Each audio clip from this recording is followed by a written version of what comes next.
Make some noise if you've been to a Trash or Treasure show before. Very nice, very nice. Some trashies returning, this is great. Well, for you first-timers, this is kind of an improv meets debate show. We've got some topics. The comedians don't know what topics they're going to get. They're going to argue whether they're trash or treasure. And you, the audience, are going to decide who wins. You guys ready for that? Yeah!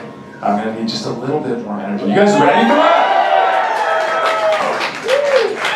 Beautiful, that's what we came for. All right, well, we've got a little PowerPoint presentation for you. I swear we're not selling timeshare. But I wanted to introduce myself. My name is Steph Satani.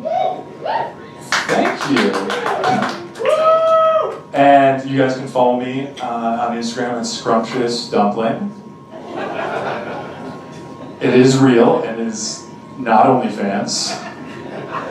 There are some feet, but it's very tasteful. But my name is Steph Satani. I have a personal trash and treasure myself. My treasure is Dutch Bros. Who likes Dutch Bros here? I was very raspy. Okay. Well, Dutch Bros is pretty great. What I love is they're just so nice to you, you know, and they're smiling, giving you compliments. I love it. My wife hates it. She is a jealous Latina, and she told me I can no longer get coffee where people are smiling. So now I get it at home.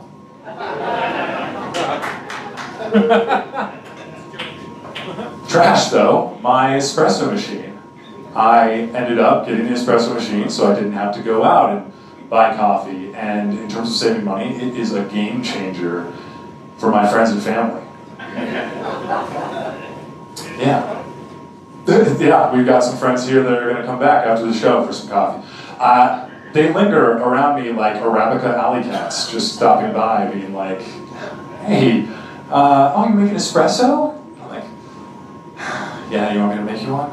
"Oh yeah, shaken, oatmeal, iced, vanilla, pumpkin, espresso would be great." I'm like, "Well, at least we get to catch up." They're like, "Oh, to go. I'm sorry." My mom doesn't even stop by, she just orders on the app and picks it up in the driveway. God, it's crazy. I mean, I don't go out and spend money on Starbucks anymore, but now I'm paying $2,000 for oat milk, pumpkin spice syrup, and Nora Jones CDs. It is rough. I had to put my 14-month-old on drive-thru. Her first words were hot or iced. I'm now negotiating benefits with her. I'm not going to give you dental. You don't have teeth. Well, we can go to the next slide. I think we're going to just start and get right into it. Are you guys ready for some debate? Awesome. Well, I'm going to get over to my little seats. Pick up the other mic. And introduce your first comedian in the trash side. Everybody please welcome Jocelyn Porter! Jocelyn Porter shines so bright with wit and humor, she's got it all. Hell y'all, how we doing everybody? Hey! You look fantastic, by the way, Jocelyn. Thank you, crazy. I'm under the trash though, and I look great. I can't believe this. It's so dirty. Anyways. Yeah, well, I don't know if you had a chance to hear the song, by the way. Kind of caught it a little bit there. That had your name in it. Did it really? Yeah. Can we get a replay of that? Can I play that again? Yeah, I think Andrew. She's got a baby back, she was a star. Glasses on her face, she's got that smile. Oh, I hear it. That's beautiful. Oh, that's Jocelyn's gorgeous. So just fun fact for you in the audience, all the songs that will be played tonight, to avoid copywriting, are created by AI, and I've included ingredients about each and every one of you, So an AI wrote a song about me, is what you're saying? Yeah, so genius or creepy? Do they have a number? Like, so, can we go on a date sometime? That was like the most amazing. I think they are working on that. I'm kind of in love right now. It's amazing. Anyways. Well, it's a pleasure to have you. You gave a personal trash and treasure, so we can get to know you a little bit. Your trash is white women. Kind of confusing, right? You know? Yeah, I know what kind of white woman I look like. Well aware. I am one clothing choice away from looking like I'm really into crystals. Or really into crystal meth. It's one clothing choice, you know? I know how I look. But I think in 26 years as a white woman, I kind of know what it's like to hate them just a little bit, you know? I've suffered through a lot of bland Thanksgivings, a lot of seasonless Thanksgivings, you know? And then I think on top of that too, like, as a white woman, when I'm at a restaurant, you know how many meals I've eaten that I hated just because I was too scared to look like that white woman in a restaurant to send it back, you know? Like, I found a Band-Aid in a salad one time. I was like, we're just gonna cover that up with a crouton. I don't wanna look like that white lady sending it back, you know? It's a struggle out there being a white woman, you know? So that's one reason, you know, trying to trash for that. I can totally... Can you? Not relate, yeah. Men like to pretend they can, but they just don't get it, you know? Yeah. Especially those white men. Yeah. So your treasure is praying over a meal at restaurants. Yeah. I'm a big fan. Guy upstairs, you know, fan of the fan club that comes into my restaurant, I'm a server. So I see a lot of praying at my tables. Even if it's not my table, I like to have fun with it. It's boring being a server. So if I spot a table, you know, they're praying before their meal, I like to just run up to them and join them. You know, you can't beat them, you join them. So I join their table, and I like to just kind of bow my head and also pray, you know. That way, when they, you know, if they say amen, they look up at me, and I'm still praying, they know I'm the real prayer warrior. Yeah. Who's on your prayer list? Oh, they were already on mine, you know. Another iced tea refill for you, sir. That's my life as a server. It's fun. So that's a treasure for me. I enjoy saying that. Yeah, that's fantastic. It makes a lot of sense why you were blessing the beers on table 9 now. Thank you. Yeah. Beautiful. All right. I'm praying for your grandma, by the way. Okay, go on. Give it up for Jocelyn, everybody. Thank you. And everybody, welcome to the stage our next comedian, Steve Walensky. He's got the reputation for men, just like Stanley Tucci. With a stethoscope, he's the one you see. Chief medical officer making history. Here comes Dr. Walensky, Hey, that's good. There is 10 minutes of that. It's copyrighted. It is now, but now I own it. So,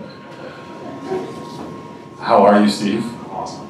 That's great. As the song suggested, you are a doctor as well. And as your outfit suggests, you look like Dr. Stanley Tucci. This is great. I often get confused with Stanley. Yeah. I can definitely see that. Well, you gave a trash and treasure tonight as well. Your personal treasure is New York pizza. We got one yay. It was a soft yay too. That person's not from New York. So Steve, you want to make the case. Why is New York pizza so great? Well, it's because Chicago pizza sucks. Listen. Thank you. How many New Yorkers are in this audience? One. The most docile New Yorker is in the crowd tonight. Oh. Listen, two. All right. Listen, I didn't know this was a fucking hostile audience. Shit.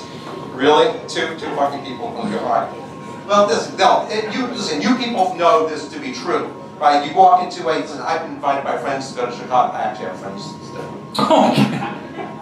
It's in the song, I know. Yeah, when they invite me to Chicago, I actually get a card with a stamp on it. You know, I was invited to this man's his daughter's first birthday party. I get an invitation. It's an e-invitation.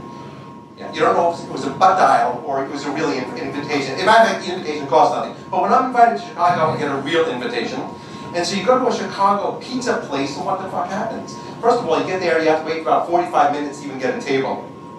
Right? 45 minutes. Listen, by the time you get a table, you're starving. Sit down and say, listen, I want a Chicago pizza, my friends. Here we are. You're to Chicago pizza. And they said, oh, be 45 minutes. I said, what?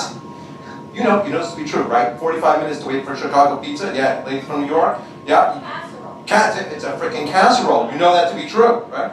45 minutes. By the time you get there, you're starving. Freaking starving. Terrible. And then it comes. Listen, it's flat and it has square pieces. Listen, the reason Chicago pizza is flat and square is that people in Chicago don't have opposable thumbs, right? See, in New York, right, you know it to be true, right? You know, Chicago, it's flat, no opposable thumbs. Or if they do have opposable thumbs, they don't know how to use them. Well, I mean, you make some valid points. It is interesting to alienate half the crowd already. Have I done a good job? That's great. So I'm guessing your trash is Chicago pizza then. It's trash, Chicago pizza. New York, listen, New York pizza is made by people whose last names end in vowels, right? You know that. Yeah, you know, right? Yeah. Vinny, Luigi. In Chicago, Phil is making your freaking pizza. What the fuck does Phil know about making pizza? In Chicago, it's like New York to Vinny. Listen, and Vinny is like the artist. You know, they roll it up, they flap it around, they put down real Italian sauce, mozzarella cheese that's been imported. Listen, there's nothing better than a New York pizza, right? You know, ISIS, yeah, you know. All right, well, thank you for that deep dish argument. Give it up for Steve Walensky, everybody. So, the topic that you guys will be arguing is letting your dog sleep on the bed. Who here lets the dog sleep on their bed? I heard an has it taken over? Oh, wow, okay. Well, Jocelyn, all 4 of them? Oh my God, you've got a deep dish pizza of dogs in your bed. That's how big is the bed, though? Wow. Okay. How big are the dogs? Nice. Big house. California King? What are you talking about? Ooh. Got room for one more? Okay, I want a little cover. Trash. Okay, so letting your dog sleep on the bed. Honestly, this triggers a memory for why this is instantly garbage for me, so this works. I have 2 actually that come to mind. The first one being is I used to sleep with my dog in the bed. All of the time, she's a little princess, she's fine, she's little tiptoes, she's perfect. She doesn't even touch grass when she goes outside. She pees on the concrete. She makes me her little pee butler. I have to wash it off, you know? I'm the same way. Right, so I cuddle with her, it's perfect.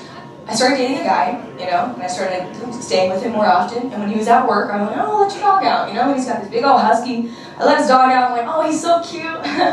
Oh, he's chasing his tail. It's cute. He's rolling in dog shit. Oh my God. And then I thought about how often I had been sleeping in this bed with this dog. And then I go, oh, I'm a lot closer to this dog than I am my boyfriend. Oh, so garbage. And then I would also say another horrifying experience I had too was same guy actually, different dog though. This was his ex's dog that was still staying with him. Oh, what? Don't get me started. I have baggage. It's awful. He had a stepdog? He had a stepdog, and I had to pretend to like it. Any stepdads, stepmoms in the audience that can relate to pretending to like, oh, they're quiet right now, it's okay. Your kids aren't here, right? No, I'm just kidding. No, but this is the thing, is like when I first met him, I didn't know about this dog, which I see why he kept in the sleep, right? And the first time at his house, I was like, I check it out, I'm like, wow, such a cool couch. I'm in his living room, and I'm like, I'm gonna go pop on the couch all jokingly, flirtatiously. I'm in a 90s rom-com, you know, letting my hair loose. And I jump down on this couch and I hear the loudest squeak from underneath me. She's okay, first off. She's okay. It was his ex's dog. You know, do we feel bad? But that's so traumatized. Don't sleep with the bed. Don't sleep with them in the bed. Just leave them off the couches. It's trash. Good. Trash, you know? Good points. Everybody give it up for Jocelyn. Thank you. And at your table, please. And once again, the dog is okay. That's all. Beautiful. Thank you for clarifying.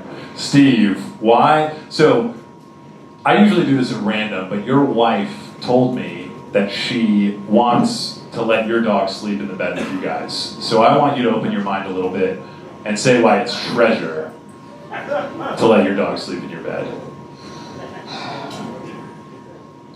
So, Steph, I'm a physician, and so I have read every medical study, New England Journal of Medicine, Journal of American Science, about the value of your dog sleeping in your bed.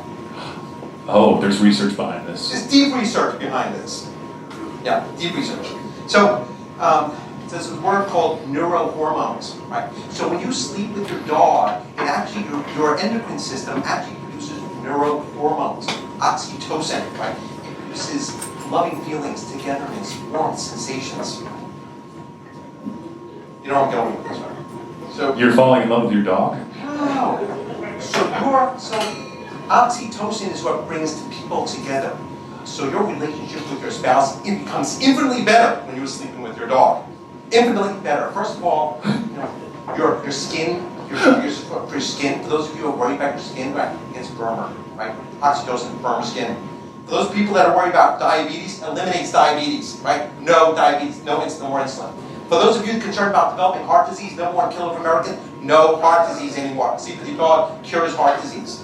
Listen, if you guys have a blue pill, don't worry about the blue pill anymore. Dogs, strong.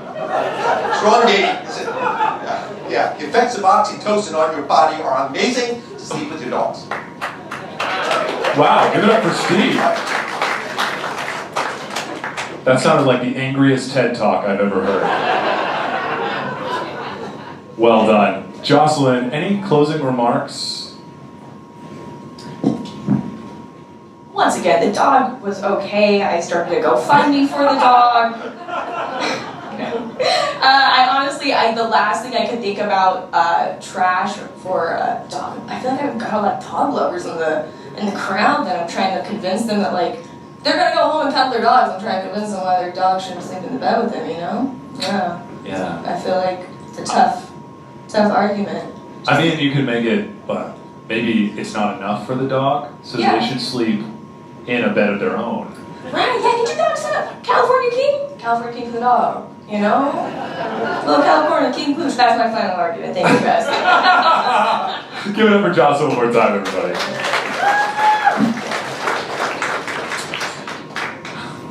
Dr. Steve, any other advice, research statistics that you'd like to share? I don't even know what I can say. I mean, the research stands for itself.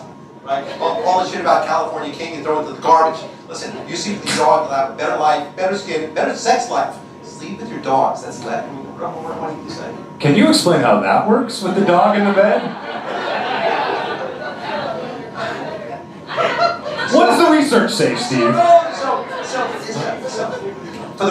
have a California King, you move the dog over to the corner, right? You don't have to have a separate California King, right? It's the position of the dog. But the reality is... This has sounded like the worst Eiffel Tower I have ever... As my wife come into the audience here, it's the position, right? I think that's a good point to end on if you want to... Thank you.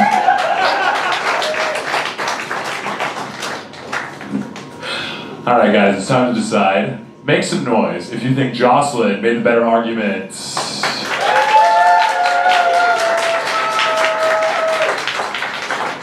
And if you think sleeping with your dog is treasure and Steve made the better argument, make some noise.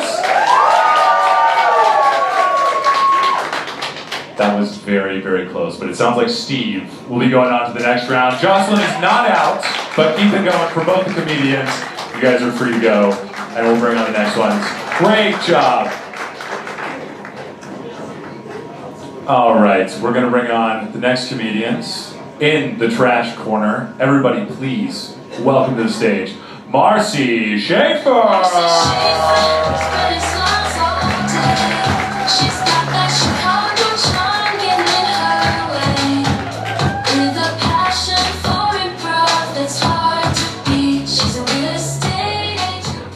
Let me just show you my legs so you don't think I was drinking. I did a twirl at line dancing. No, I wasn't doing lines and dancing. We were dancing in a line. Stefan, I gotta tell you something. Please. He tells me I'm 66 years old tomorrow. He goes, go on social. Please, yes. He says, go on social media and find out a trend. Because the last trend you knew, Marcy, was in 1978. And what was the trend? High high-waisted jeans with bell bottoms. I'm like, well, some kings don't change. I was going to ask you about what a pet rock was. I'm not telling you because I'm so upset. Okay, well. I found a trend, and it was shocking to me. Who in this audience has heard of lead poisoning boomer stare? I was so upset. I said, I gotta go. I gotta go to the store. So I don't even know what this is. So I go to Walgreens. I'm checking out. And the lady goes, thank you for coming to Walgreens. Would you like to put your phone number in for some points? Oh yeah, I would.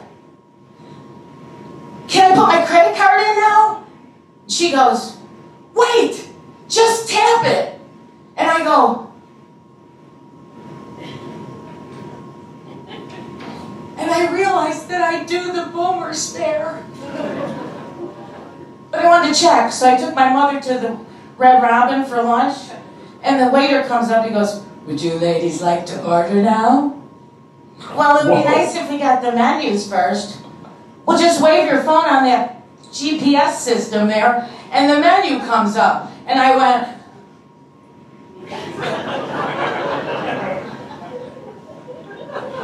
it's not right. Okay, we do the boomer stare, but it is not lead poisoning. We lived during very dangerous times. It was terrifying.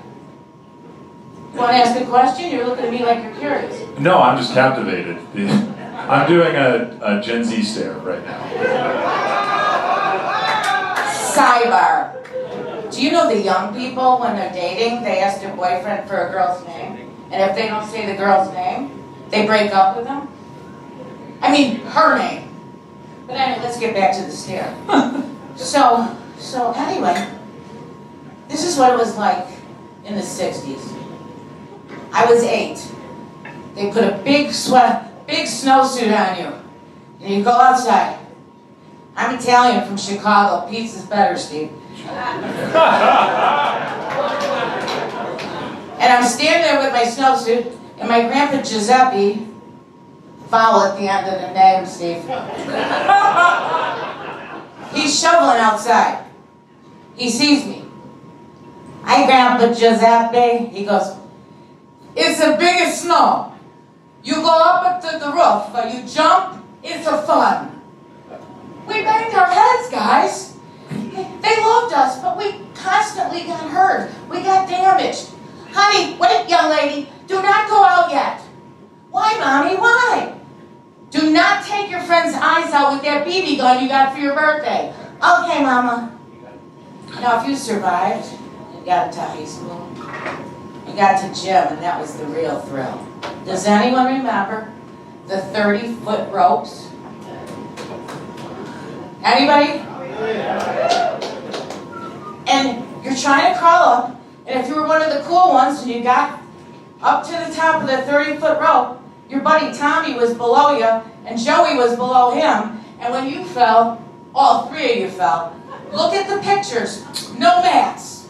It's ironic that if you guys had a TikTok account at that age, it would go viral. It would. It would, absolutely. And then, if you made it to college, they didn't have a car. They didn't give us a car. We had no money. We had no food. We had no water bottles. No Uber? We were dehydrated. We were starving. And we had no way to get around until it snowed. I can't squat because of my leg. Can you squat for me? I'm doing it right now.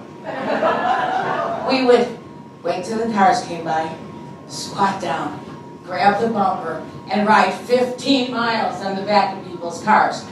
So the bottom line is we were beat up, and I will take boomers there, but it's not the lead.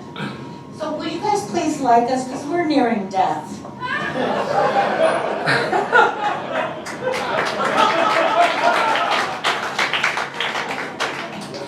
What an enlightening and chilling trash. Marcy, your treasure is yoga wear. Which I'm wearing. These are yoga pants. So I'm walking around Scottsdale. I'm like, wow, 6 out of 10 people do yoga. Everyone's got yoga outfits on. They look great. I want to do yoga. So I go to a yoga class. It's 115 out. And I spray my bangs really flat on my head with half a can of hairspray because I know I'm going to do a downward dog. But that's all I know. So I do the downward dog, and I come up and I look in the mirror, and my hair is standing straight up. My glasses are halfway up. There's an ocean of water coming off of my body. Oh, by the way, it's hot yoga. It's 115 in there. Oh. And the yoga instructor, beautiful, is running around trying to wipe the water off the floor. Cuídate! Piso mojado! There's water on the floor. She's wiping the water. Then she flings the doors open to get air in, but it's 120 outside. I was bedridden for 3 days. But I decided that yoga wear is like wearing a compression sock on your whole body. It holds it all in. So I wear yoga wear every day. Huh? Who wears yoga pants? Who does yoga? I rest my case. Give it up for Marcy, everybody.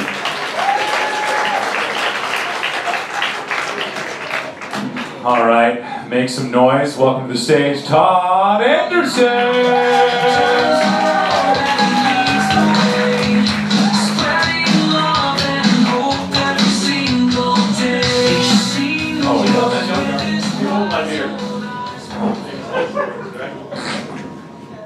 Welcome, Todd. Yeah, can I say a couple things? Because You look like you just got off a cruise. I think I broke my toe this morning. We were comparing injuries. It's black and blue, so. And it was trying to put these on in the dark. Don't do that. Listen, I gotta say something. Hot yoga. You heard of goat yoga? One of my friends just sent me a picture of goat yoga. I didn't really want a response. But, Coming in hot. Coming in hot. so listen. If you combine the two, you get shish kebab.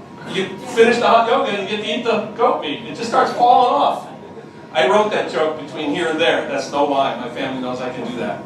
And you've sat with me before. Unfortunately. It rolls. I need to say something else because I was hoping for some of these earlier topics. Oh, okay. Let me roll because I have really short things to say later. Okay. Maybe like one thing and I'll sit down because I'm already voting for you.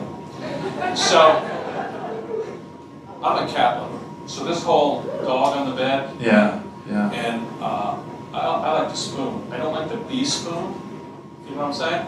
I know, we tried. Big spoon, little spoon. Big spoon, little spoon. But just picture it. Husband and wife, the matted hair, the bad breath, the snoring, the persistent flatulence, and then you add a dog to that mix?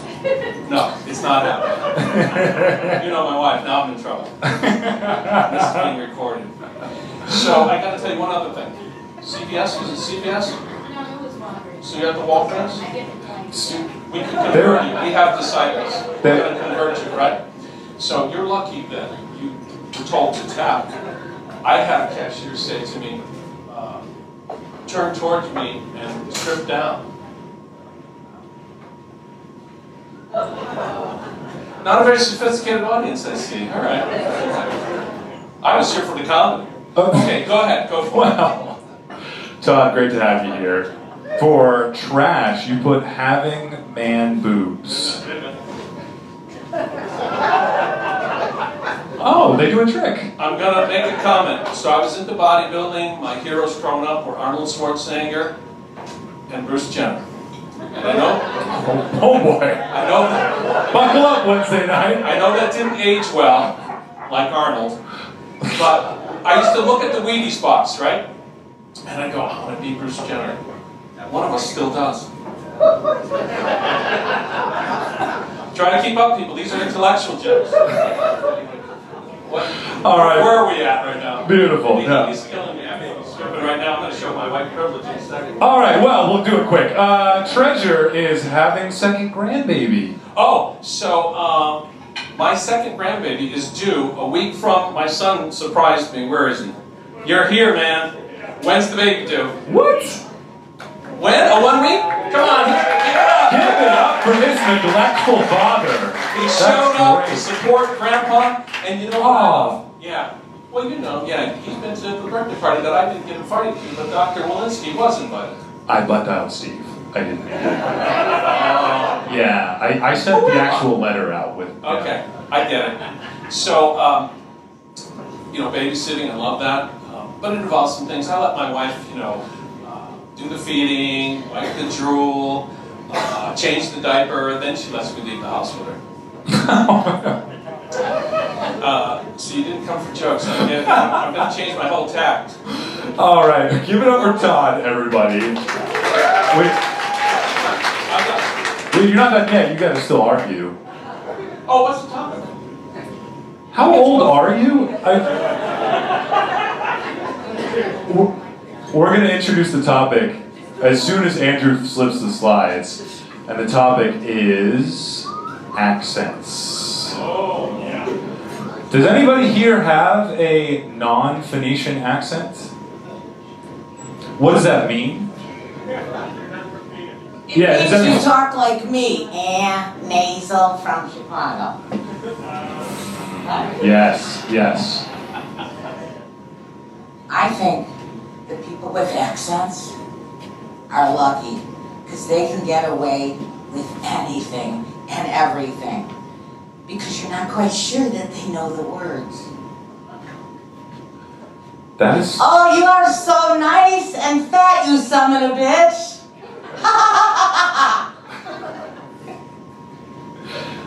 I spent all this money to send my son to France to study and immerse in the French language. We're in Mexico, walking through a narrow cenote. And the guy in the front is like, pass it down. Big rock. Big rock. Big rock. I'm so sorry. Is the cenote, is that the corn with the cream on it? No, a cenote is like a mountain. I'm gonna do it with an accent in case I mess up. It's like a big mountain, and you go inside of this cave, and there is this very fresh water that comes up. Then you go in, and you like to nadar, that is to swim, and then you are swimming in there, and it feels all bubbly, and you come out, you look younger. But anyway, so at the end of the line are these three French people, real ones from France, but my son is in front of them, and I'm like going to this, my husband, watch this. He's gonna say big rock in French. And it gets to Bob, and he goes like this. Big rock. I told you not to waste the money on that kid. And then one more. Please. My grandpa Giuseppe, remember him? With the snow, made me fall off the roof. He gets this Italian sausage, and he's in a hurry because he's a fruit peddler, and he's got to go take care of his horses. That's how old I am. And he goes, you make it the sausage, Marcia. I go, okay, Grandpa. Well, my grandmother's Eastern European, so I fill a big thing with water, and I boil the sausage. Italian sausage. It's not kielbasa. He comes home, he goes, what's the matter for you? You killing my sausage! That's an Italian accent.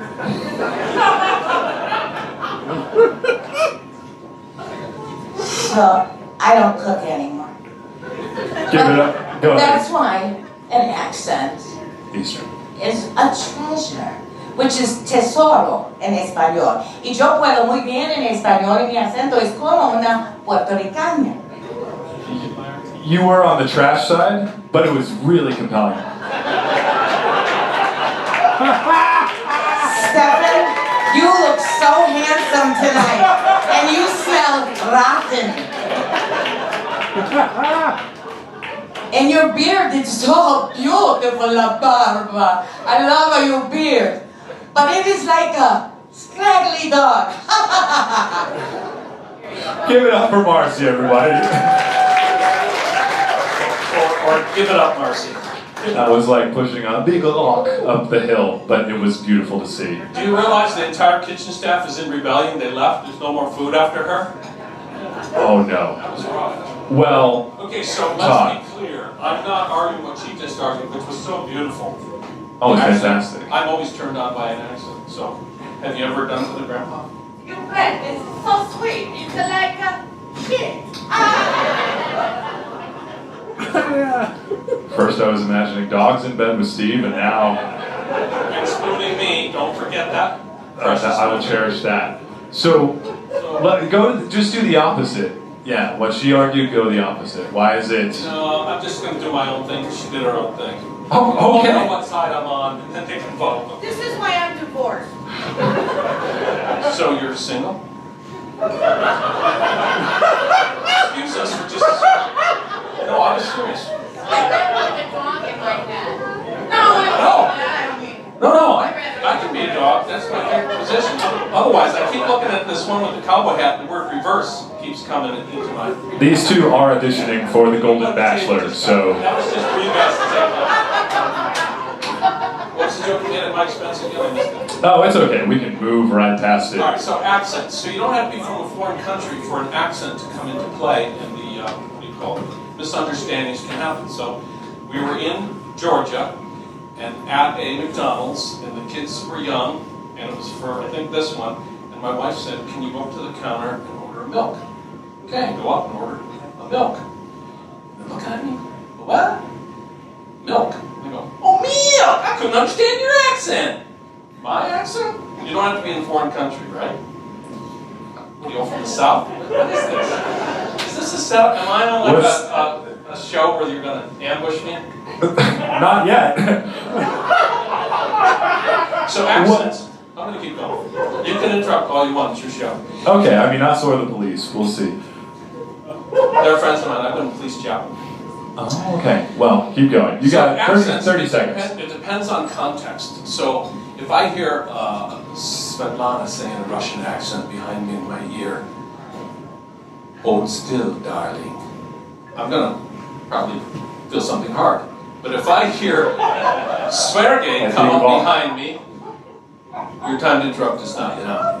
Svergey comes up behind me and he says, hold still, darling, and I feel something hard behind me. The accent really has an effect there. I don't know. All right, give it up for Todd, everybody. I think you did a really good job of offending everybody. So that was great. That was great. I don't know who took whose side, so we'll just do it by name. Make some noise if you think Marcy. Oh, okay. The reason we're so obnoxious is because we are nearing death, and baby boomers are rude. See? It proved the damn point. Great point. You just ruined it. All right, let's make some noise if you think Marcy made the better argument.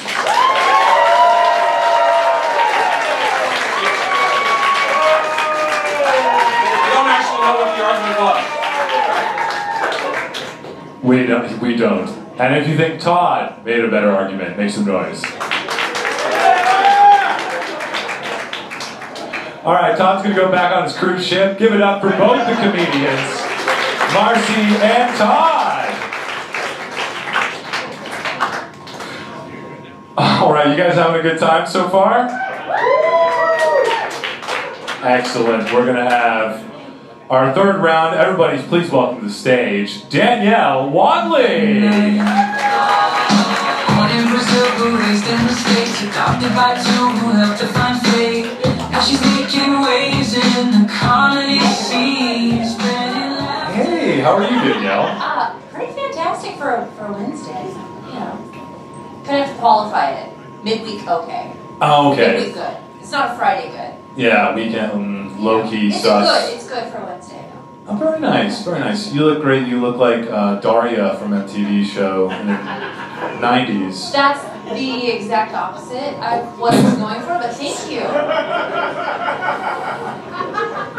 I'm really bad with compliments. No, mad Look, respect, mad respect. we will just move on into your trash and treasure. Your trash is women's basketball. Women's basketball, and not for all the shitty reasons you guys are thinking. That women's basketball stuff. No.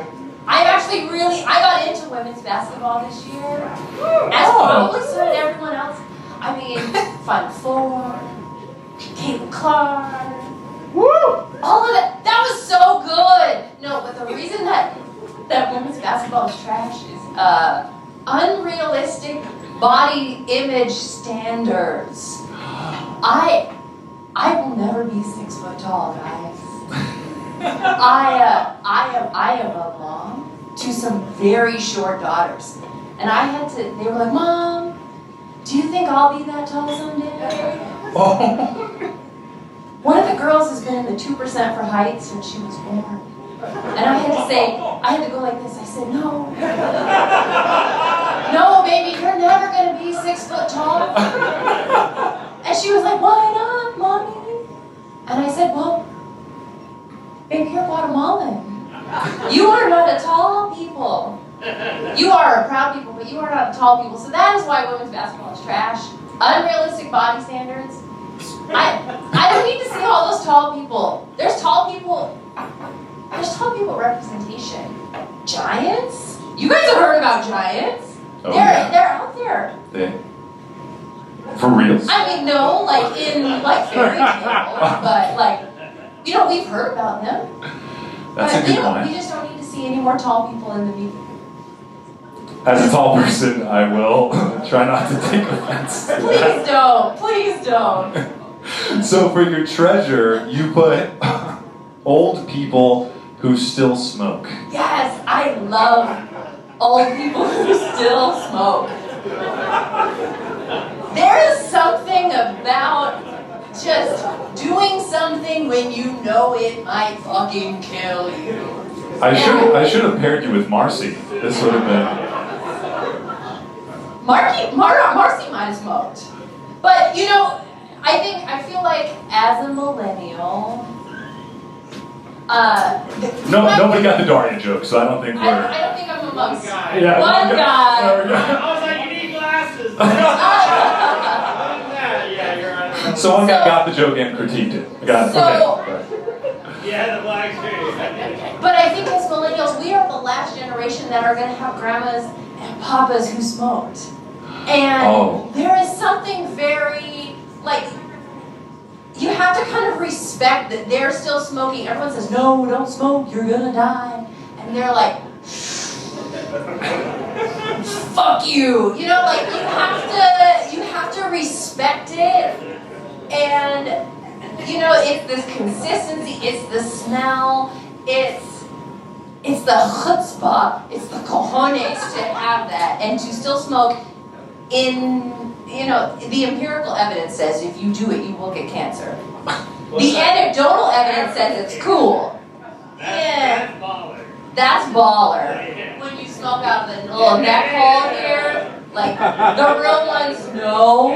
But that's kind of gangster, right? That's a good point. I do feel like it's much more badass for an old person to be smoking a cigarette and be like, I remember World War II. Than a Gen Zer when they're old being like, puffing from their vape, being like, I remember when I was out of toilet paper.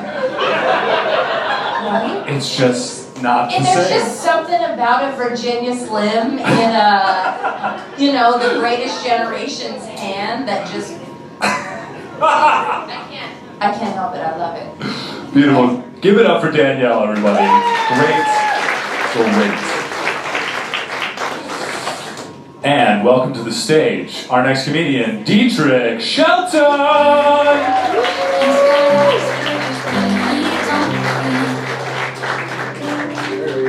Brown and brown eyes, a smile so bright. He takes the stage and shines that light. He'll have you laughing, tears streaming down. He turns his struggles into a comedic crown. Dietrich Shelton, the comic relief. With his jokes and his stories so true. He'll show you that laughter.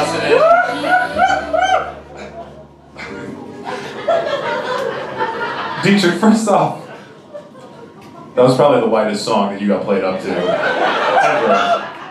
You should hear my normal theme song. I also appreciate that you took the time to soak it in. Hey, you know what? Oh! Hospital! Uh-oh. Somebody call 911? Yeah, he knows what to do. It's fine.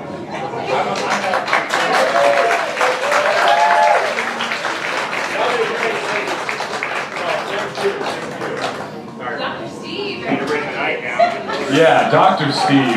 Oof. Yay, Steve! My goodness. All right.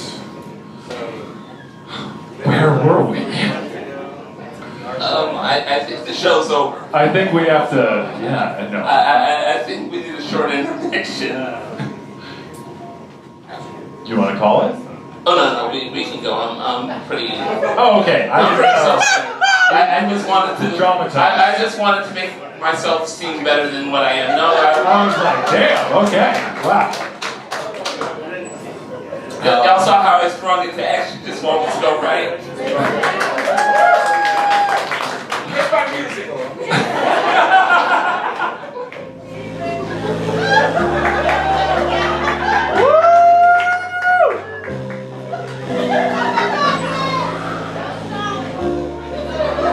Not your moment. He's sharp at first glance, but he's got a gift that's worth a chance.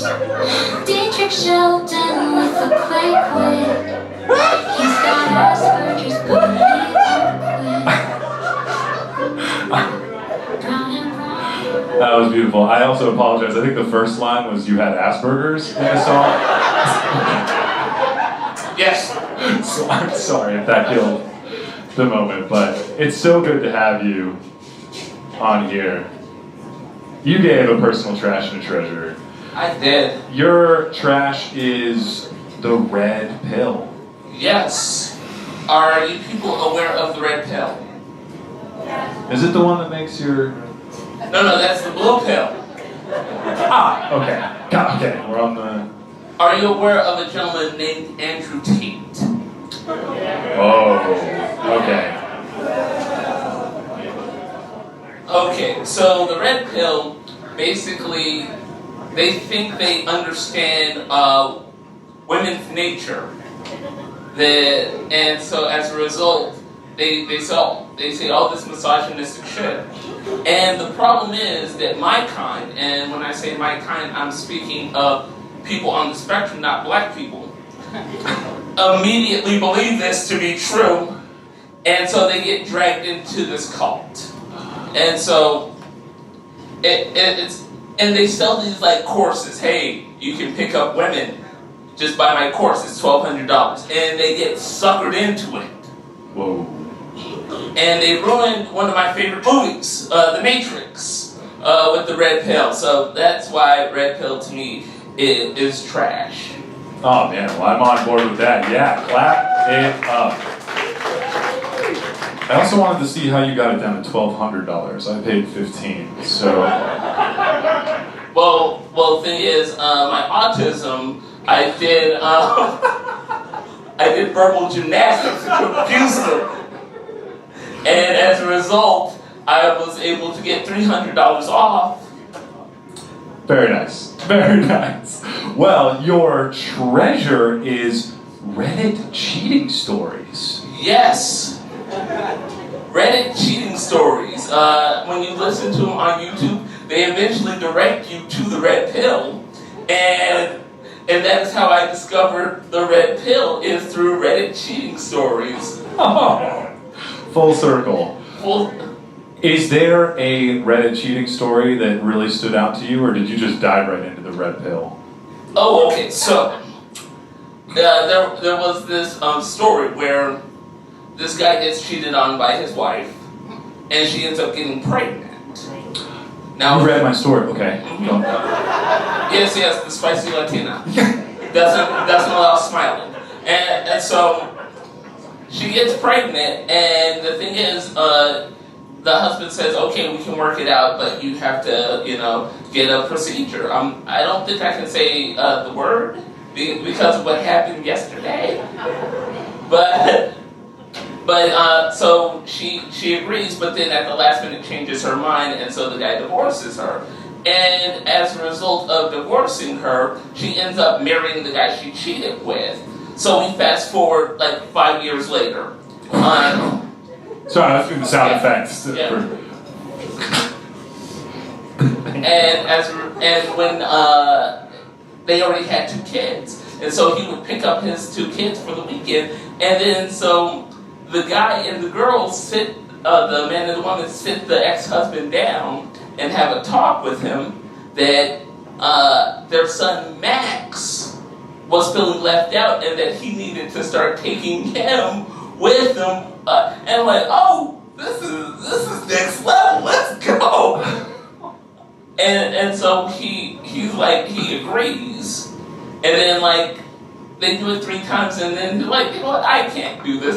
And the mom and dad get mad because they had built their schedule around this kid being out of town for, you know, every other weekend. And then it said, and then at the end it said, and that's why I'm red pill. And so I went into a rabbit hole as to what does it mean to be red pill. And so. Oh, got it. Okay, well that was tough to digest, but that was a great story. Give it up for Dietrich, everybody. All right, well, your topic today is books that were made into movies. With one of my personal favorites here, Twilight, Eclipse, that's the specific one. Yeah, I know I'm showing my age here, but does anybody have any favorite movies that were books at one point? Does anybody read here? Okay, wow, yeah, we've got some good ones. Lord of the Rings, yeah, great one. Dune.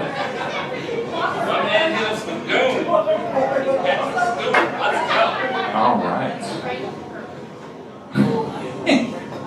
Well, Danielle, would you like to tell us why books that were turned into movies are trash? Trash? Books that are made into movies are trash because they're never going to be as good as the book. Amen. And give it up for Danielle, everybody. I mean, it's true. Short and sweet, yeah, I mean. No. JK. JK Rowling. But I think, you know, anyone who's ever read a book, which is like at least 40% of this crowd, would agree that if you've read a book that is turned into a movie, the book kind of stands alone. You've got the detail, you got the characters, you got the backstory, the context, maybe some of those inner secret thoughts that don't come through in the movie, and you kind of just get to say, I think what makes it great is you get to say this one line, and you get to say, the book was better. And that feels good. Like, that feels kind of good. You feel like, the book was better. And people are like, bitch, you can read? And that's nice. You know, people don't assume that you can read. And I like that, you know, I kind of subvert the expectations of me. So books are, yeah, the book was better. That's a great, yeah, give it up for Danielle. That's a really powerful line right there. It's like a lasagna of lines because it's so layered. It's got like, the book was better, you read, obviously, and you're also pretentious. So I feel like there's just so much there. That was adorable.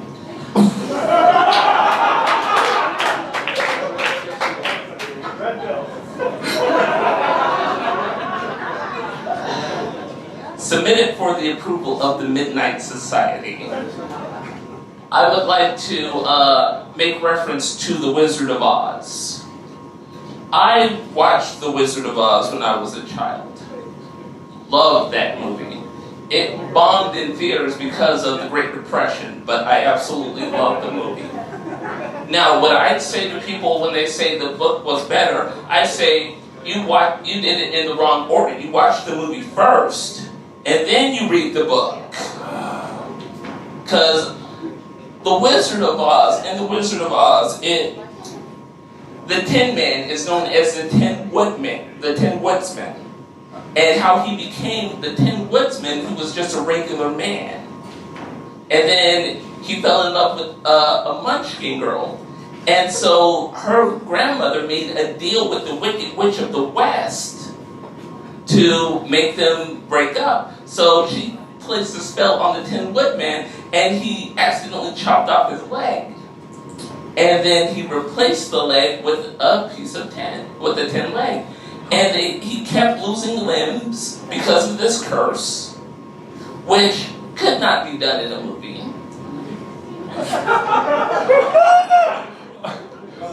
No, stay with me. I'm engrossed.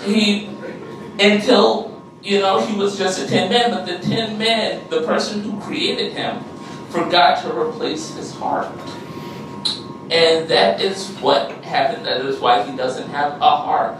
So I learned from watching the movie that they try to hide something very important from us that is a message in the book. If you date outside of your race, you lose limbs.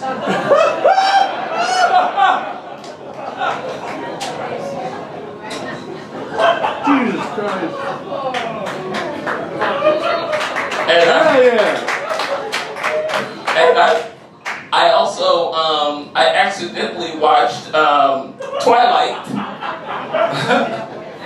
How accidentally? Well, I accidentally watched it. You know how when you watch Hulu or Netflix, it doesn't wait for you to choose something else, it just shoves something down your throat? That's what happened, and I fell asleep during this movie, and I kind of pulled some of it into my dream. Oh no. That's how I accidentally watched it. And so I learned that sometimes you can judge a book by its cover. If it says Twilight, it's fucking stupid.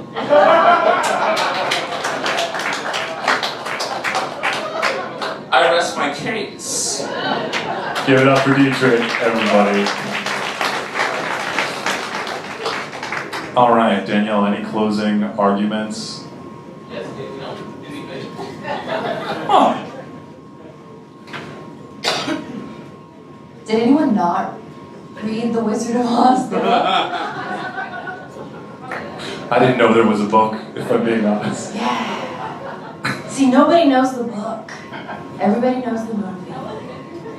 Because movies are easy.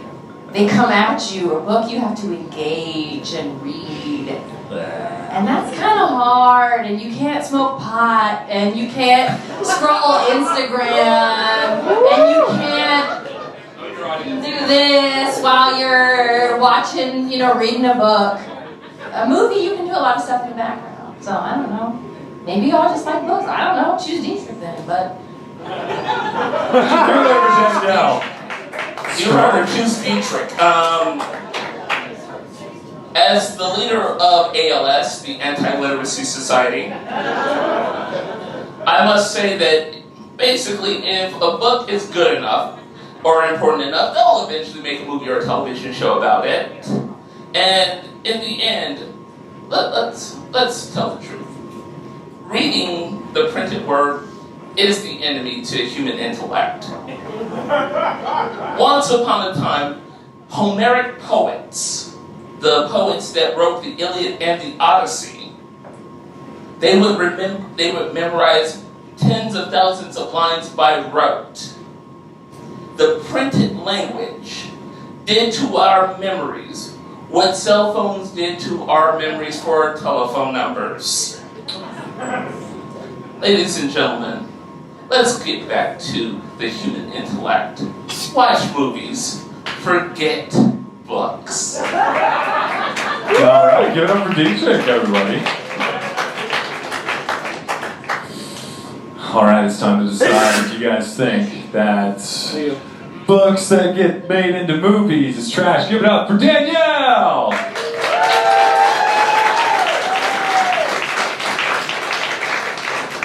And if you think it's treasure, give it up for Dietrich! It was close, but it sounds like Dietrich will be moving on. But give it up for both comedians. Great job.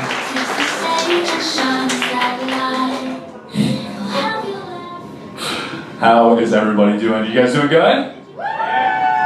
Awesome. Well, we're going to take a quick break and pick a winner from this bucket. Thank you guys for filling this out. My goodness.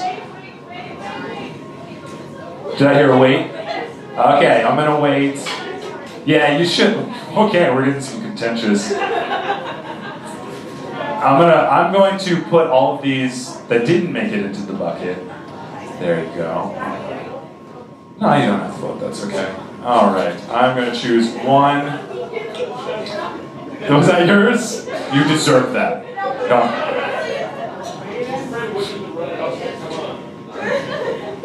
No, I'm kidding. Okay. All right. Okay. Lynn Soli. Oh, congratulations. The dog lady. No. Oh, that's okay. Not me. Congratulations.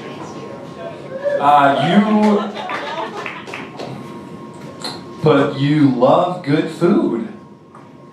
Oh, I'm sorry, you're being interrupted right now. Oh, okay. You love good food. What type of food do you eat? Oh, okay. Very descriptive. Got it. And you hate calories. Fair enough. Okay. Yeah, it sounds like a real dramatic lifestyle for you. I love it, but I hate it. Okay. Let's do it. Let's do another one here. Sean Miner. Give it up for Sean. You don't win anything, but I want to shout you out. You hate students. I should give some context here. Are you a teacher? I am. Okay.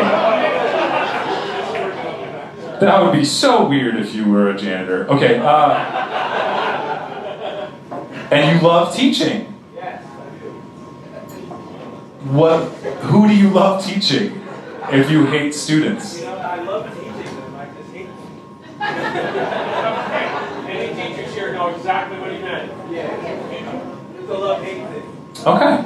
I don't get it, but you can teach me later. We'll do one more. Belinda. I heard a uh-oh. Oh, this is going to be juicy.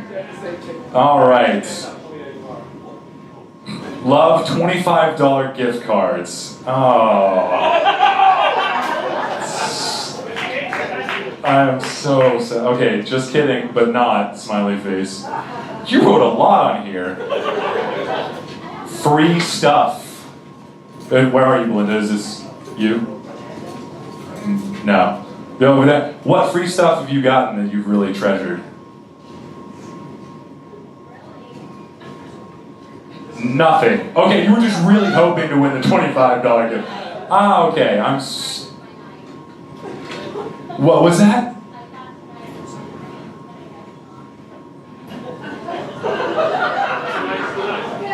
Can we play Dietrich's song again? That was so sad. I'm sorry. Screaming down, into the ground. Dietrich shouting, comic living, will make you laugh. And then for your trash, you put snack thieves. Who's stealing your snacks? Belinda.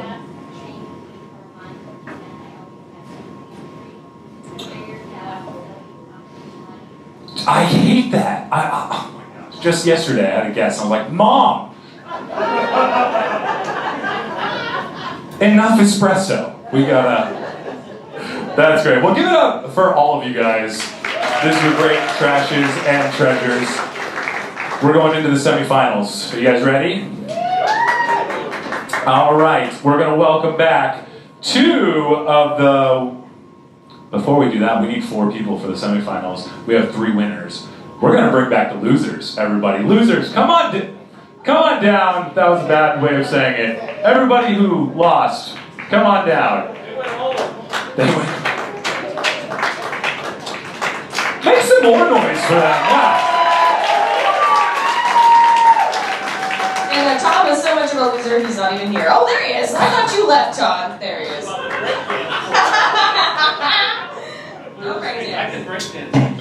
Please don't. We do not want the... All right. If you guys think Todd should come back, make some noise.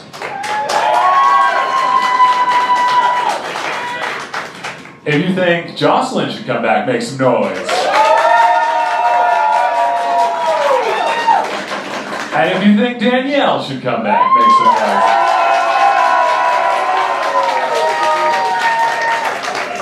It sounds like Danielle is going to be coming back. Give it up for all of the comedians here.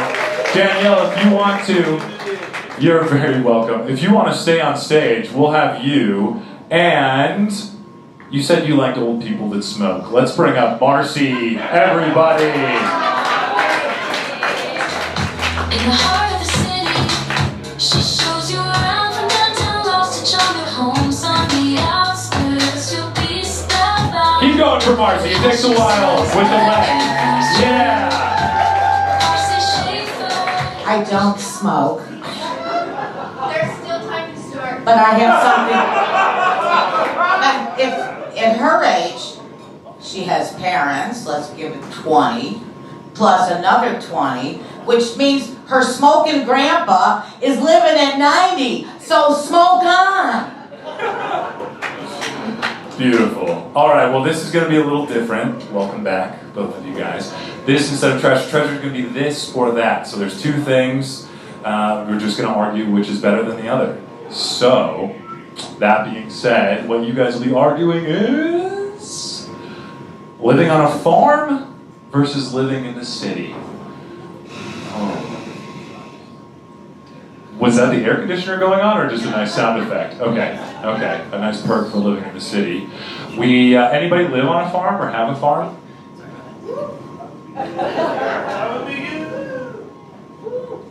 Okay, so a couple of woos. I don't know if those were owls or if those were people that actually.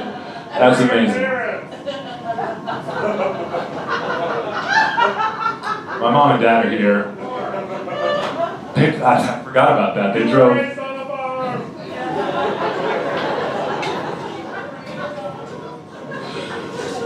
I also forgot about that. I was raised on a farm.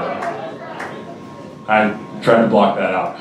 So, you guys can pick out whichever one you want. Danielle, please hop on up. Take your stance. I think living in the city's better. As someone who was also raised on a farm, I have a unique perspective. Did you? No, maybe not unique to you, Stefan, but unique to other people. So living on a farm, you're far away from shit. You want to go to the grocery store? That's an hour. You want to go to Target? What's Target? You never heard about Target. You didn't know about shit. You went to the movie theater for the first time when you were in 4th grade. That shit's real. So living in the city, I think I always had like this view of what living in the city was. And then I turned 17, 16, and I watched Sex in the City. And I was like, I want to live in a city. You are a Carrie. And I still want to live in a city. For those same reasons. A city, what? You have Target? You got men here? You got stuff to do. That is what's great about living in the city. There is just things around you. There are people around you. There are unique perspectives, people, things to do, things to see. Living on a farm, living in the woods, like I did, Pacific Northwest, Washington State, stand up. Boo? You love it? These are my people. Okay. It's great. It's great. It's just you're far from stuff. And a city has stuff. It has stuff to do. And that's why living in a city is better than living on a farm. All right, yeah, make some good points. Your life also sounds like a real life Twilight. Wasn't Bella in the... I know too much about this. Okay.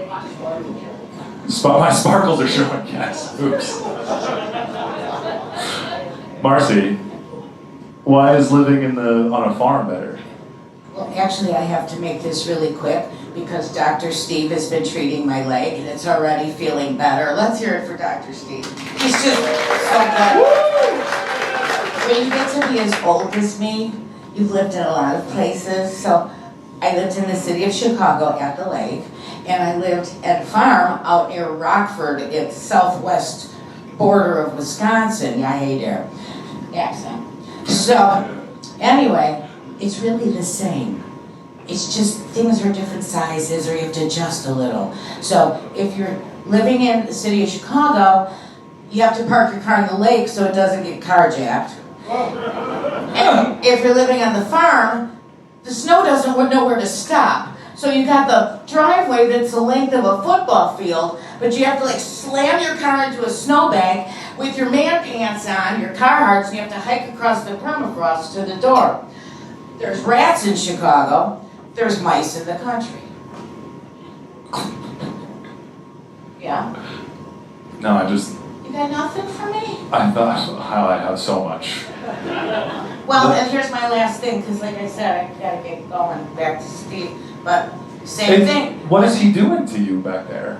He's giving me the input from the medical journal, and we believe that it's muscular, and there might be a slight tear in the tendon, but he doesn't think that my tibia is broken yet. So Give it up for Steve. If you guys want, he will be out back instead of merch. He will be selling physical exams. So be sure to go on up to him. And he's a great bedside manner. He doesn't have his hand on the doorknob to leave. He's awesome. He does come with a dog. That is the one thing. But So here's my last thing. Because they're the same. I know I'm supposed to be arguing, but baby boomers are annoying. So I'm just going to continue being who I am. So when you leave your house in Chicago, and guns are illegal there, there's a difference. But when you leave your house in Chicago, you leave like this.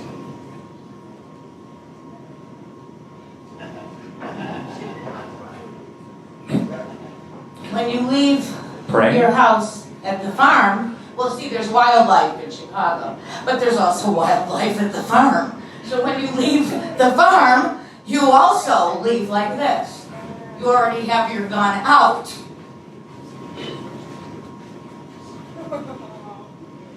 And then you hike all the way down to your car, which is the length of a football field.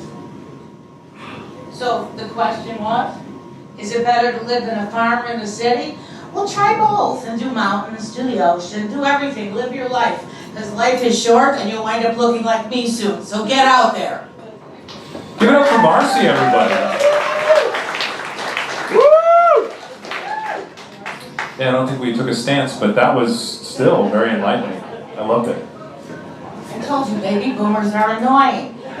You know how like we're at a party at your house, beautiful young people, young adults, and we're sitting down and all of a sudden we go like this. Well, I gotta go. Let's go. Come on, Joe. I mean, for no reason at all. It's not us, it's our bodies making us do that. It's like your body takes over your voice box and just says, we gotta go home. You know, because we like to have our pajamas on. Basically, anytime after lunch is good. Beautiful. All right. All right, if you guys think living on a farm is better, give it up for Danielle.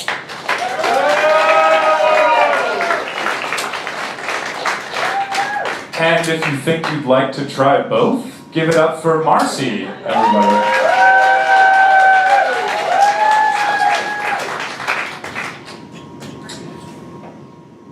Okay, got it. All right, Marcy will be continuing on to the finals. Give it up for both Danielle and Marcy. All right, we are going to make this one quick. This is the final round before the stand-up and improv, but give it up for, who is left? Steven and... Who was the other one? Thank you, Dietrich. Yeah, I was just testing you guys to see if you're paying attention. Give it up for both Dietrich and Steven. Dietrich Shelton with the quick wit. He's got Asperger's, but he don't quit. Brown and brown eyes and a smile so bright. He takes the stage and shines here he comes.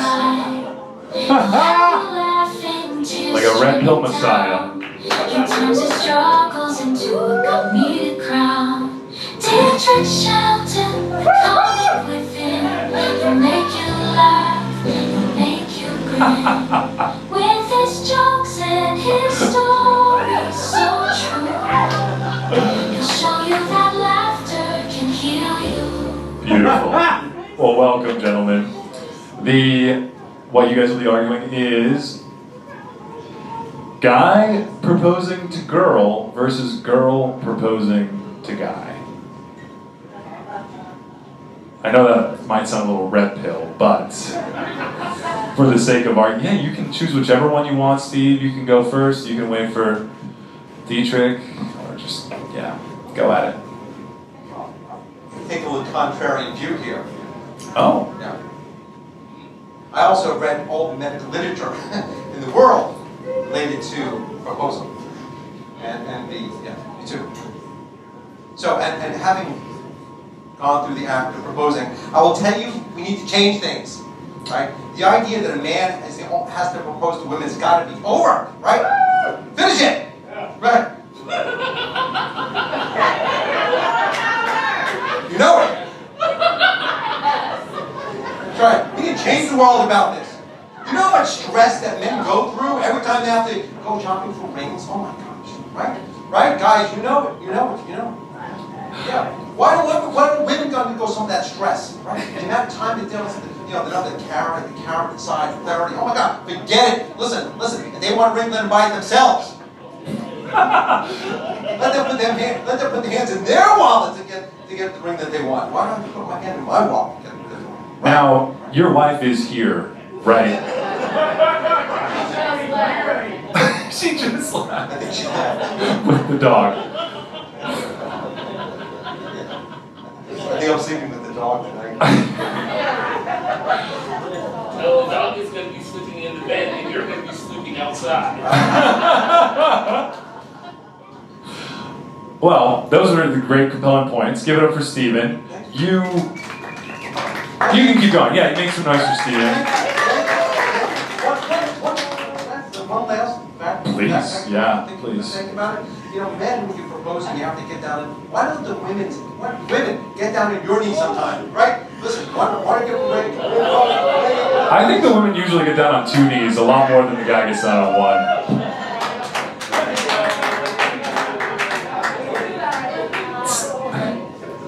1. All right, good point, Steven. Dietrich.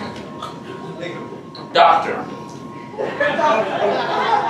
please explain to me why I'm the one with the neurological issue known as Asperger's syndrome, and even I know that's not the thing to say.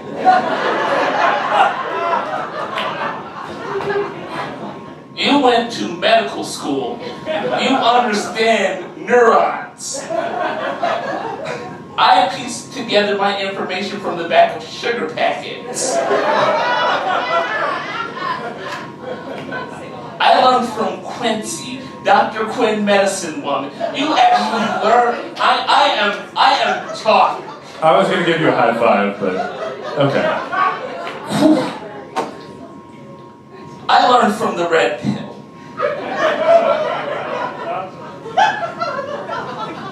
That's the ladies. Don't worry, I'm going to explain to you what you ladies want. You want a man who knows what he wants and goes after it. He asks, why can't the woman be stressed? Here's why. I don't care if I sound toxic.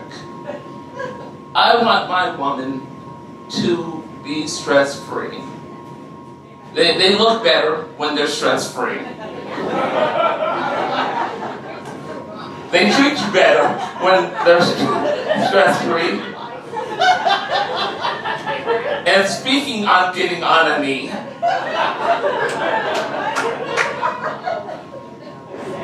why do I have to reach into my pocket and pay for an engagement ring?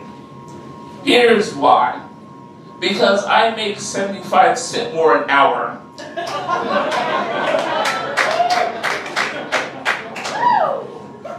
for doing the same job.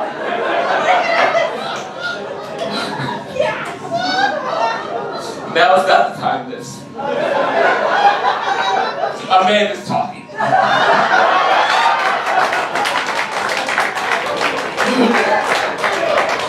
All right, give it up for Dietrich, everybody.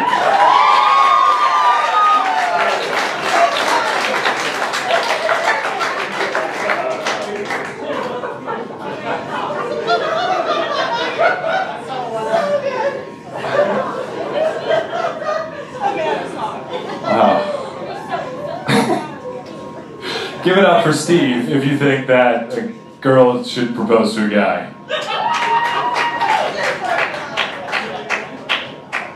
And give it up for Dietrich.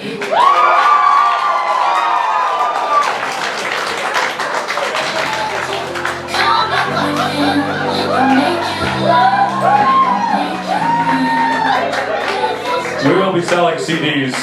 Yeah, give it up for both comedians.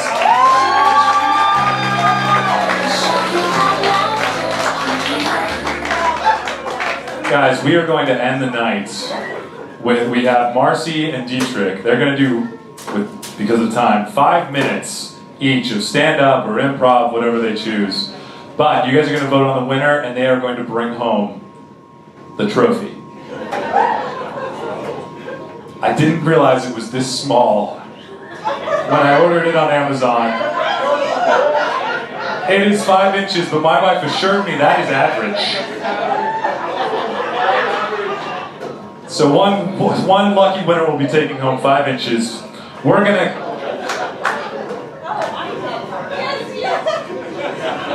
We are going to welcome to the stage again, Dietrich Shelton. Play that music, Captain. He'll have you laughing till you're streaming down. He turns your struggles into a comedic crown. Dietrich Shelton, coming within. He'll make you laugh, he'll make you grin. With his jokes and his stories so true.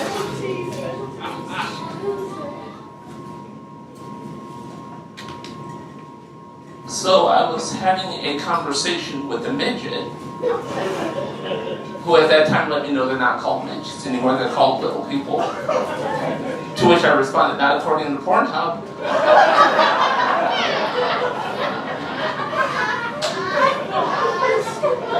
It's like, nah, they still refer to y'all as midgets. It's like, dude, we're little people. I'm like, I am not typing that into a search bar. Because that'll get you on a list. A very special list that I want no part of.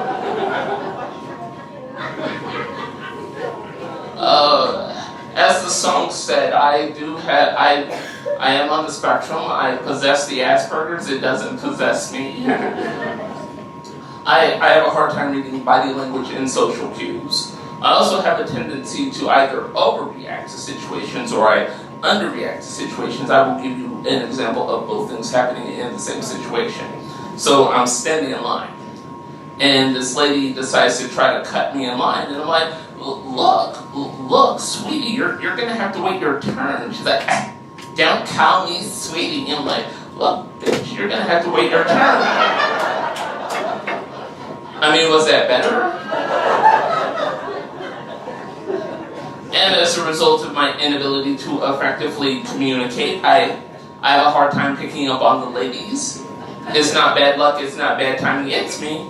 Like this one lady says to me, Dietrich, you have nice lips, does that mean you're a good kisser? To which my response should have been, girl, you know I do my thing. But no, not my social retarded ass, no. Instead, my response was, I don't know, I've never kissed me. Which, by the way, is the correct answer, not the right answer. Because 3 days later, yes, it took me 3 days to realize, oh shit, I think she might have been hitting on me. So I've never kissed me, but I definitely fucked me. Turns out I'm a damn good kisser. I realized that I'm going to eventually have to trick a woman into loving me. Because I want children. I do. I want 8 boys, 1 for each weight class in the UFC. Now, my children don't have to be fighters, unless they want their father to love them. And anytime you talk about having children, you know the next controversial topic comes up is like, well, are you going to vaccinate them? I'm like, you mean like hypothetical children? Yes, I'm going to vaccinate them. How is this controversial? So, well, it gives autism. I'm like, first of all, no, it doesn't. Second, it doesn't give smallpox or rubella. Third, autism, not that bad. Just means I don't care what you people think and feel. Let me rephrase. I'm oblivious to what you people think and feel.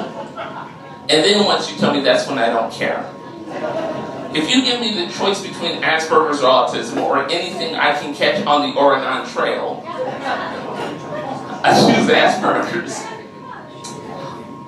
I remember when the COVID vaccine first came out.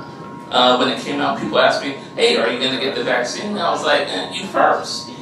Let's see what it does to you people before I test it on my superior DNA. And because I did not jump for joy for this vaccine, I was immediately labeled as anti-vax. People used every peer pressure tactic to try to get me to take the vaccine. Someone actually said this to me. They said, Dietrich, you're already autistic.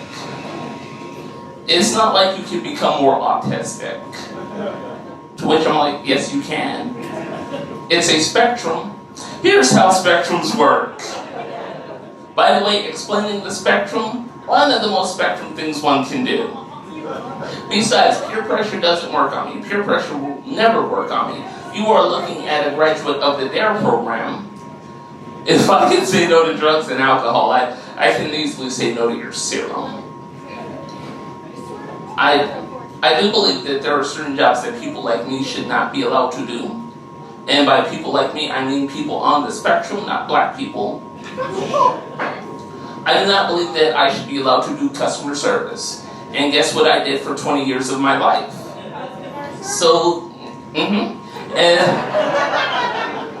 And so the next time you're on the phone with customer service and they are pissing you off and you think to yourself, this person could be retarded. It's possible. They're not allowed to discriminate against us. Now, I shouldn't be allowed to do customer service because, one, I hate being asked questions. Only thing I hate more than being asked questions is having to answer questions. Only thing I hate more than answering questions is being asked a follow-up question to the first question I didn't want to be asked or have to answer. Only thing I hate more than being asked a follow-up question is having to answer a follow-up question to the first question I didn't want to be asked or answer or followed up upon. And people will say things to you over the phone that they would never ever say to you in person. I got that one phone call rolled into one. So I was working for a bank, and the guy called looking for a lower interest rate on his credit card. He did not qualify. So I had to let him know, sir, you are at the lowest rate we have available. He's like, you mean to tell me there's not a lower rate available? I mean to tell you, sir, you are at the lowest rate we have available. You're just saying the same thing over and over again. This is poor customer service. Like, sir, it's the same question. Therefore, it has the same answer. This is not poor customer service. This is cause and effect. And he's like, fuck you, cracker. And I'm like, haha, wrong slur. And so because I corrected his racism, I had to go to an ethnic sensitivity workshop. It did not take me long to realize I was sitting in the middle of a Klan meeting because Bubba stepped and said he had a hard time dealing with the coloreds because they take our women. It's like, have you seen the white women black men take? Not only should you not be mad, I say you owe me a muffin basket. All right, guys, I'm Dietrich Sheldon. Enjoy the rest of your evening.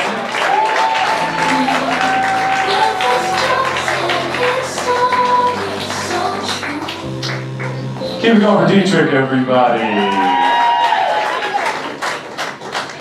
All right, so Marcy is not a stand-up, but she is an improver, so we're going to have a little bit of improv for you guys. You guys ready?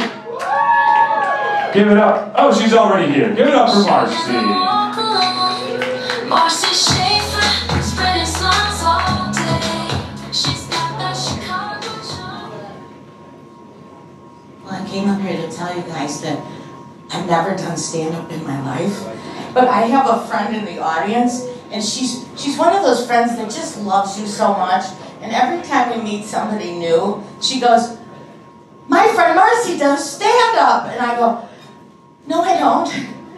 I work with an ensemble and we make things up from audience suggestions."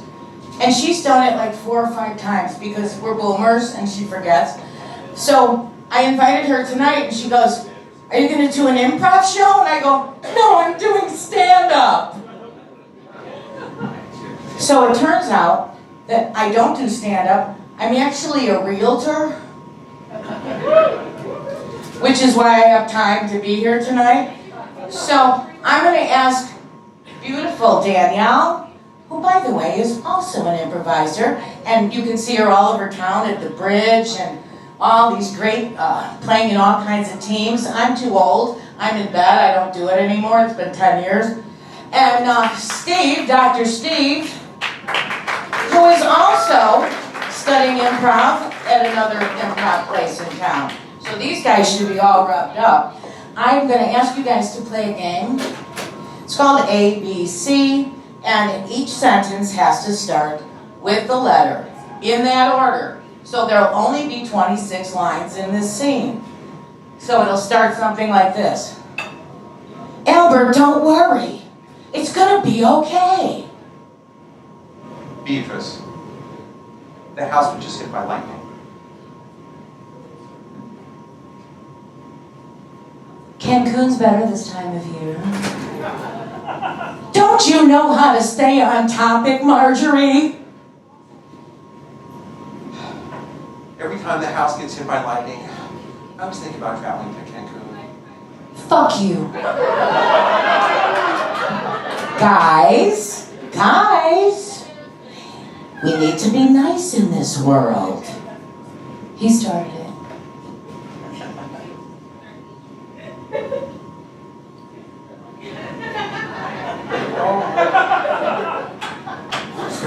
Yeah, frickin' people up here that I have to put up with. Listen, all I want to do is take a nice vacation. I want to be on a beach. Come on, let's go. You want to tell him his letter?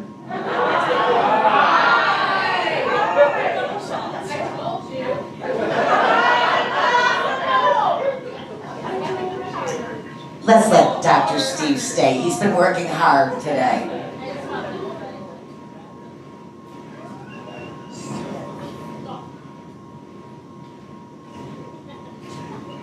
Just kidding.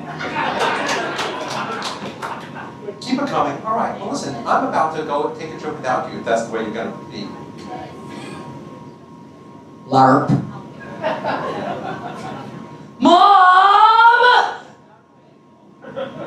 No frickin' way. Other people have normal families. I'm sick and tired of this shit. The neighbors can hear us. Perhaps you shouldn't have had us take baths with you until we were 25. Quite natural. I thought let's really take baths together. Really, Dr. Steve? Salacious bastards.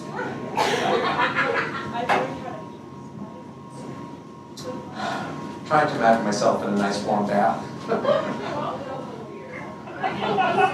Unbelievable I married this man. Voluptuous is what it probably is. Weird as it might sound, I really prefer showers. Extraneous behavior will cause him to be kicked out of Banner Health.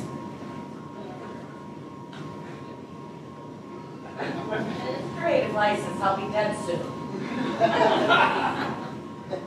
Yep. Xanax, get me Xanax right now, honey.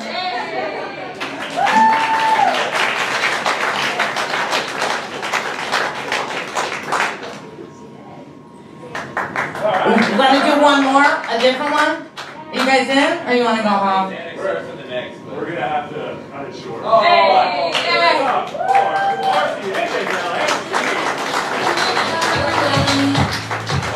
Great job. Marcy, stay on stage. Dietrich, come back up. We're going to choose the winner. You guys ready? Play my song. figures, but he don't quit. Brown and brown eyes, a smile so bright. He takes the stage and shines that light. I hate myself now for making this song. Okay, make some noise if you think Marcy is the winner for tonight.